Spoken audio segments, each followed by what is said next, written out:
حضرت ذوالفقار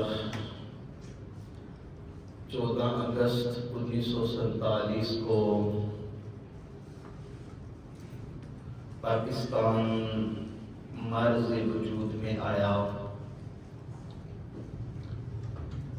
ہمارے اکابرین، بزرگان دین اور علماء کا قابل قدر اس میں حصہ تھا، اور وطن عزیز کے بنتے وقت کوئی ہمارے مقاصد تھے، ہماری سوچ تھی کہ ہم ایک ایسا ملک پاکستان کو چاہیے، ایک ایسی ریاست کا قیام ہو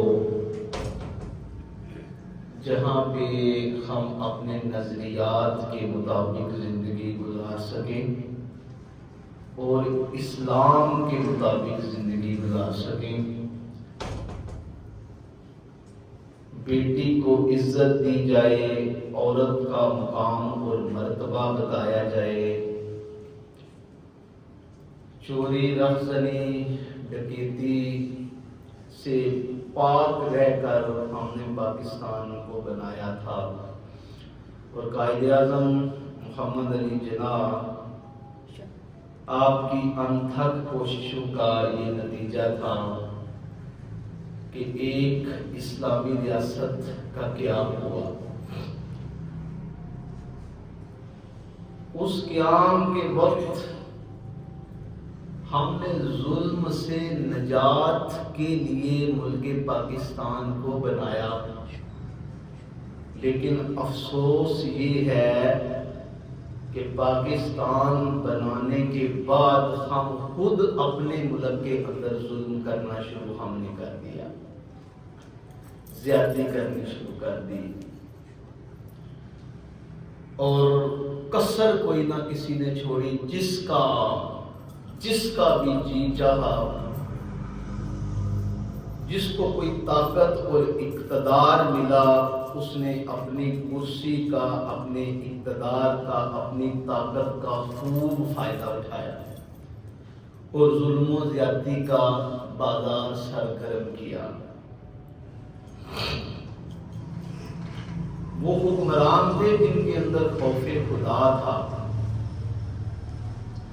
اسلامی سلطنت کے بادشاہ بننے کے بعد حضرت عمر فاروق گلیوں کا رات کو گشت کیا کرتے تھے، اور ایک رات گشت کے وقت ماں اپنی بیٹی اپنی ماں کو یہ کہہ رہی ہے، اماں جی دودھ میں پانی نہ ڈالیں۔ عمر نے دیکھ لیا تو چھوڑے گا نہیں، اتنا نام تھا۔ تو اس نے کہا کہ بھلا مجھے اس وقت عمر کس طرح دیکھ سکتا ہے رات کے ٹائم؟ یہ باہر آپ ان کی چار دیواری کے یہ باتیں ماں اور بیٹی کا مکالمہ سن رہے ہیں۔ ماں کہتی ہے بھلا عمر اس وقت ہمیں ہی دیکھ رہا ہے؟ تو بیٹی کہتی ہے اماں جی عمر نہیں دیکھ رہا، عمر کا خدا تو ہمیں دیکھ رہا ہے نا۔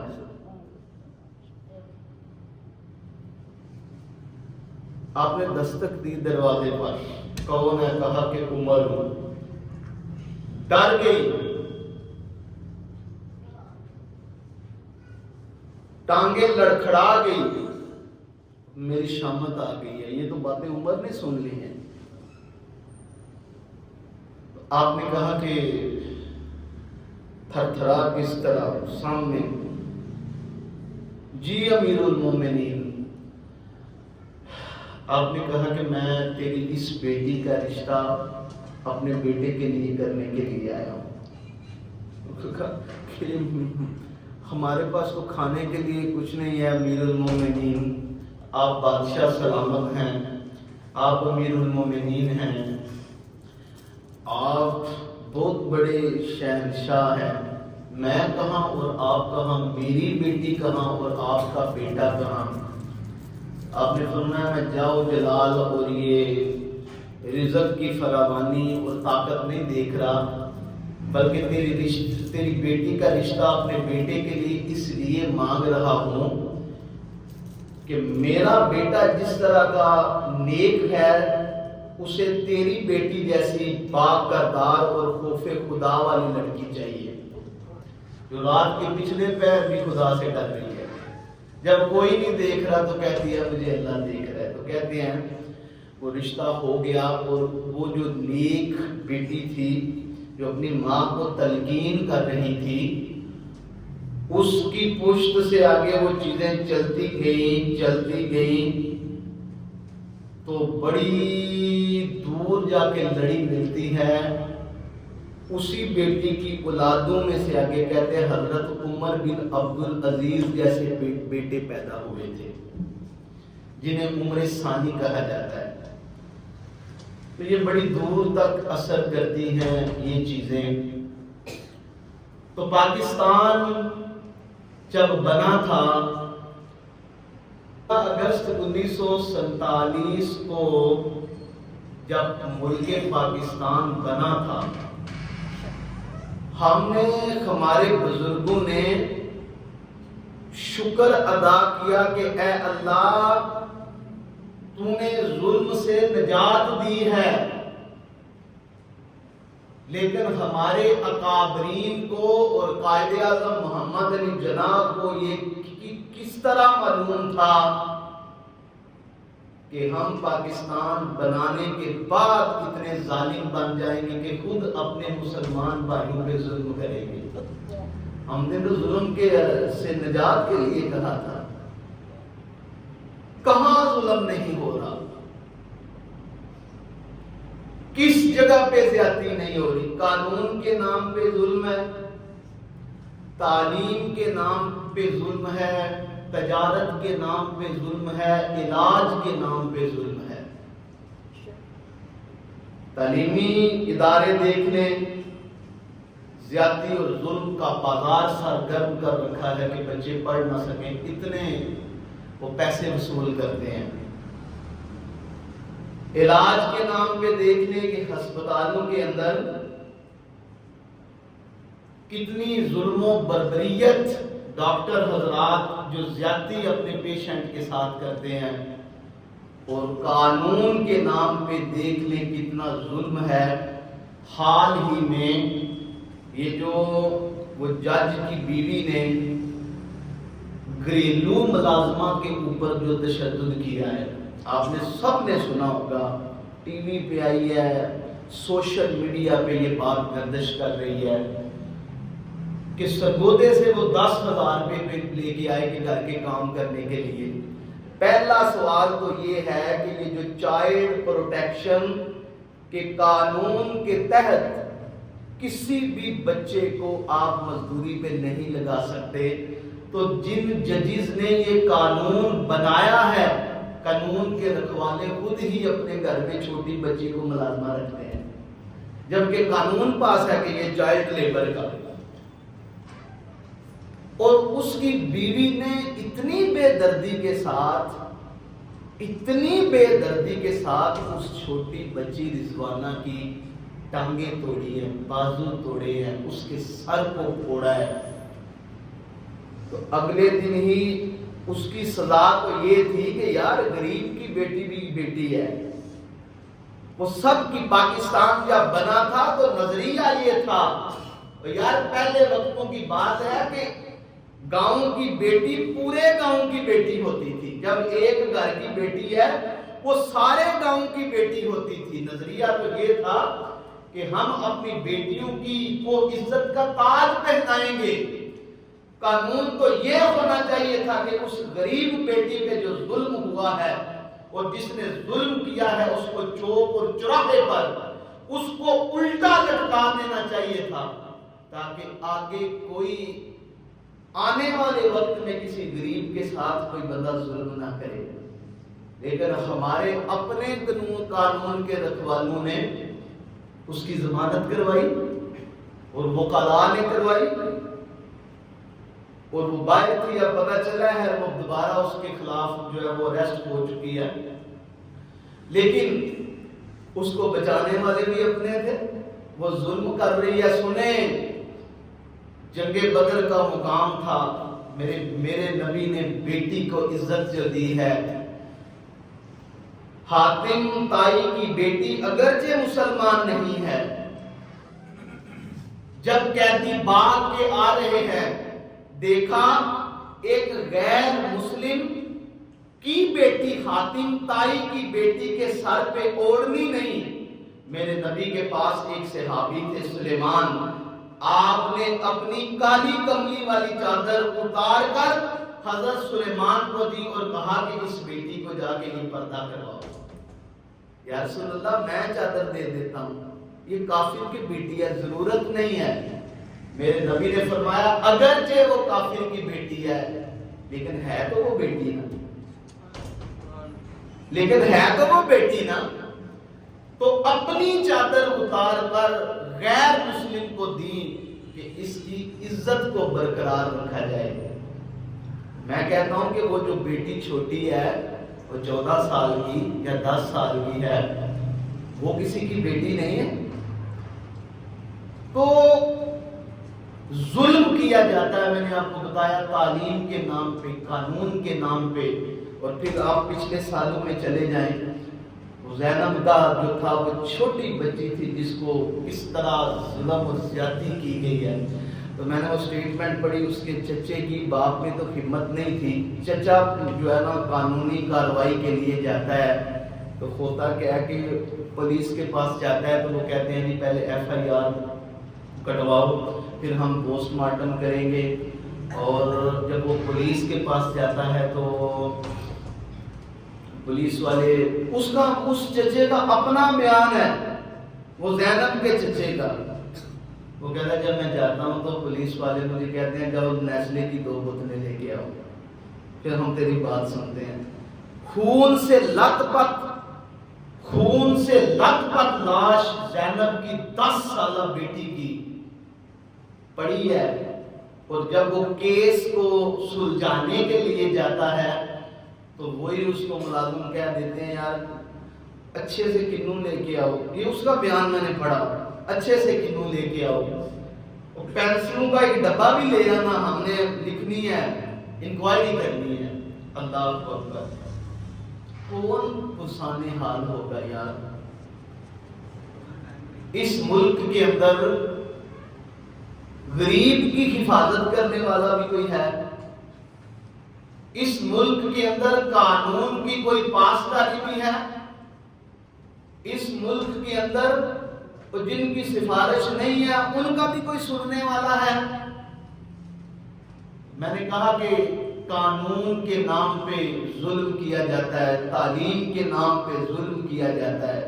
یاد رکھو میرے اللہ نے فرمایا وَلَا تَحْسَبَنَّ اللَّهَ غَافِلًا عَمَّا يَعْمَلُ الظَّالِمُونَ، خبردار ہو جاؤ، اللہ غافل نہیں ہے ظلم کرنے والوں سے، جو ظلم کرتے ہیں، جو زیادتی کرتے ہیں۔ اللہ فرماتا ہے میں غافل نہیں ہوں۔ اے اللہ تو پھر کیا ہوگا؟ اللہ فرماتا ہے میں نے ایک دن مقرر کر رکھا ہے، اور وہ دن مقرر جو کیا ہے کہ لوگوں کی، اللہ فرمایا کہ آنکھیں کھلی کی کھلی رہ جائیں گی جب اللہ ظلم کرنے والوں کو الٹا لٹکا دے گا۔ دیکھ، اللہ فرماتا ہے دیکھنے والے فی ابصار، دیکھنے والے ان کی آنکھیں کھلی رہ جائیں گی اس طرح جب اللہ ظالموں کو قیامت کے دن الٹا لٹکا دے گا۔ ظلم سے میرے بھائیوں ڈرنا چاہیے، ظلم کرنے سے ڈرنا چاہیے، ہاں وہ تعلیم کے نام پہ ہو، وہ تجارت کے نام پہ ہو، وہ قانون کے نام پہ ہو، یا وہ علاج و صحت کے نام پہ ہو، ظلم سے ڈرنا چاہیے۔ اور سنو نبی پاک علیہ الصلوۃ والسلام کی حدیث مبارکہ، نبی علیہ الصلوۃ والسلام نے فرمایا کہ قیامت کے دن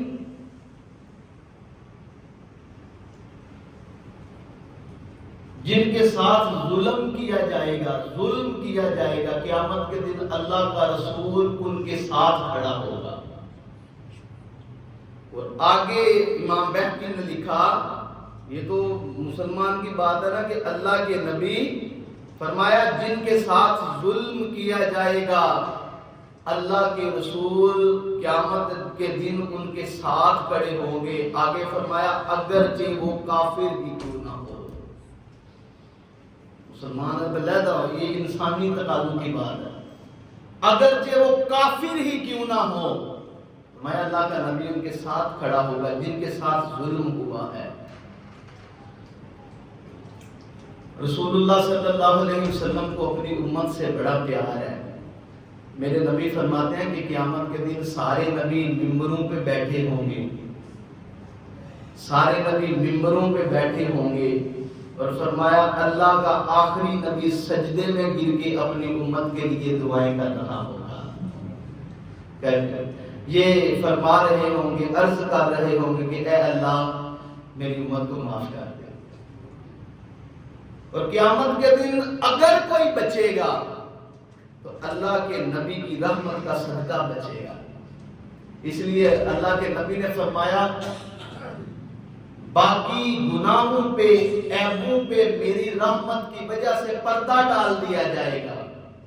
بہت سی کوتاہیوں پہ پردہ اللہ اپنی رحمت کی وجہ سے ڈال دے گا، لیکن فرمایا ظلم کر کے نہ آنا، ظلم کر کے نہ آنا، ساری کمیوں کو پورا کر دیا جائے گا۔ جس نے ظلم کیا ہوگا اس کمی کو پورا نہیں ہوگا، اس کو پکڑ لیا جائے گا۔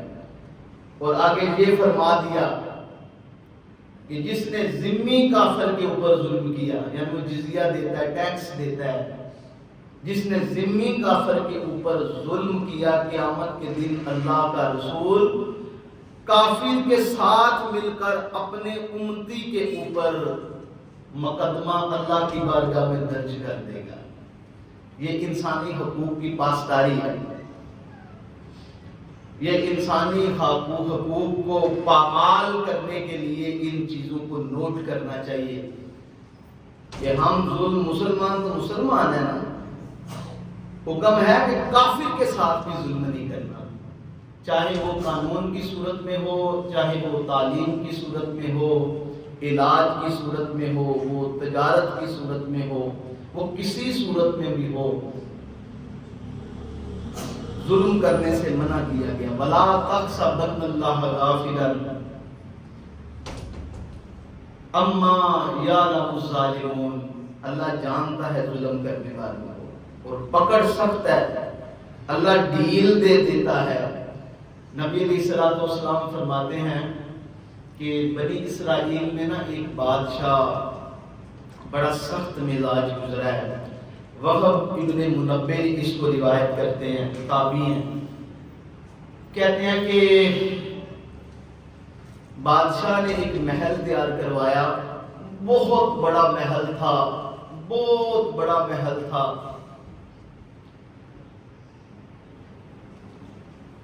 اس کے محل میں ایک بڑھیا کی چھوٹی سی جھونپڑی آ رہی تھی اس کے نقشے میں، تو وہ جو بڑھیا تھی وہ اپنی جھونپڑی میں ہر وقت اللہ کی عبادت میں محو رہتی تھی۔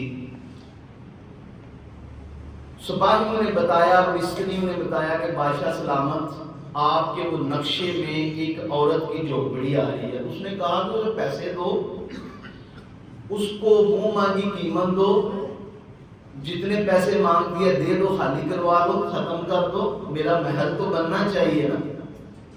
جا کے اس سے بات ہوئی تو وہ بڑھیا نے کہا کہ سنو، میں بیوہ بھی ہوں اور بیوہ ہونے کے ساتھ ساتھ بے اولاد بھی ہوں، اور جب میری شادی ہوئی تھی تو میرے باپ نے کہا تھا کہ تیرے گھر سے تیرا جنازہ نکلنا چاہیے، گھر واپس نہ کبھی آنا۔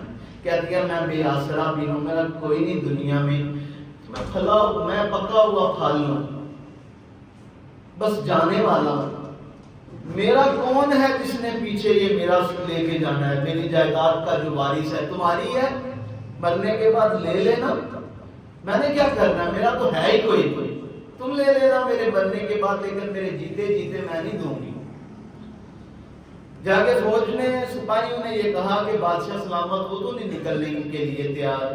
بادشاہ نے کہا کہ کون سا اس نے ساری زندگی ہی جھوپڑی میں بیٹھے رہنا ہے, قضائے حاجت کے لیے تو جائے گی نا, کسی کام کے لیے تو باہر نکلے گی نا.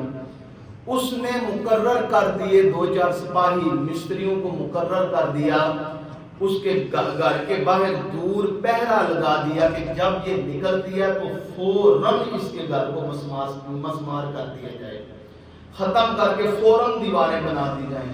فوراً جب یہ نکلتی ہے تو بالآخر اسے نکلنا پڑا. جب وہ نکلی تو فوراً اس کی جھونپڑی کو ختم کیا گیا, دیوار بنائی گئی, نئے محل ہوئی, جو تعمیر شروع کر دی گئی. جو واپس آئی نا, آ کے دیکھتی ہے کہ وہ جو جھونپڑی تھی جس میں وہ اللہ کی عبادت کیا کرتی تھی, اس میں کیا ہوا, ہواؤں کے اندر اس کے تنکے جب اس نے بکھرے ہوئے دیکھے نا, تو مظلوم کی آہ دیکھیں, اس گڑیا نے عبادت گزار نے ایک آہ بھری اور اوپر منہ کر کے نا ایسے کہتی ہے اللہ, دل سے اللہ کو پکارا, کہا اللہ میں تو یہاں نہ تھی لیکن تو یہاں تھا نا. اللہ اکبر. اللہ ہر جگہ موجود ہے نا, بولیے اللہ ہر جگہ موجود ہے. کہتی ہے اللہ میں تو یہاں نہ تھی, اے اللہ تو یہاں تھا نا, تیرے ہوتے ہوئے میری جھونپڑی کو برباد انہوں نے کر دیا. اللہ کی قدرت کو جلال آ گیا, اللہ کے نام میں اتنی طاقت ہے. جب اس نے کہا اللہ, اللہ کو جوش اس کی رحمت کو آیا. اللہ فرمایا جبریل, جی رب جلیل. اللہ نے فرمایا اس بستی کو الٹ جا کے کر دو, اس بستی کے اندر جو بادشاہ کا محل ہے اسے زمین دوز کر دو, برباد کر دو اس بستی کو. ایک بڑھیا کی پکار نے اللہ کی رحمت کو آج للکار دیا ہے. اور ظلم ہوا دنیا میں قتیل اس سا منافق نہیں کوئی جو ظلم تو سہتا ہے لیکن بغاوت نہیں کرتا.